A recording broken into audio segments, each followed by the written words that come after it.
जदि कोनोसी कोणर परिमाण 90 डिग्री रु कम थाए ताको कोन कहबा वेरी गुड कोन कहबा सूक्ष्म कोण जदि पूरा 90 डिग्री रहबो सीधा 90 डिग्री समकोण जदि 90 डिग्री रु अधिक हला स्थूल कोण कोण तेबे एबे मु हाथ एमति रखुछ तमाने एटा कोण समकोण स्थूल कोण कारण एटा केते डिग्री 180 डिग्री पूरा समान गारोटा केते डिग्री हबो 180 डिग्री मोरे गारो टाणी देबी कोई भी गारो रे गारो टाणी देबी तारे से गारो रे जो कोणटा सृष्टि होची सेटा होची 180 आइसे गुड हलानी बुझिला आइसे गुड हलो जदा ओके तापरे आयुष पढिला बेले गोड होला तिनी ओके हमर एबे मु एक्शन देखिली एटा को कोण हेथियो बोले समकोण कोण काइटा 90 डिग्री नहीं केते डिग्री 90 डिग्री समकोण अच्छा 90 रु कम हे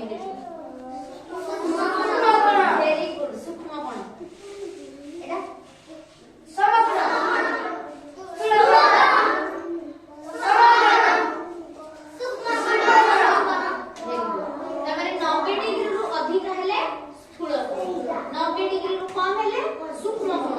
जदि पूरा 90 डिग्री रहले समान पूरा सीधा सम वेरी गुड तेणु जो त्रिभुजर गोटे कोण जदि समकोण बाहरी पड़िला बा 90 डिग्री बाहरी पड़ला ताले से त्रिभुजर नाम हो समकोणी त्रिभुज बुझिला कोन होता ना समकोणी त्रिभुज आ जदि गोटे त्रिभुजर गोटे कोण जदि परिमाण 90 डिग्री रु अधिक बाहरी पड़ला सी हबो स्थूलकोणी त्रिभुज बुझिला आ जदि कोनोसी त्रिभुजर तीनटा जाक कोण बाहरी पड़ला सूक्ष्म कोण माने ए कोण भी 90 डिग्री रु कम बी कोण भी 90 डिग्री रु कम सी कोण भी 90 डिग्री रु कम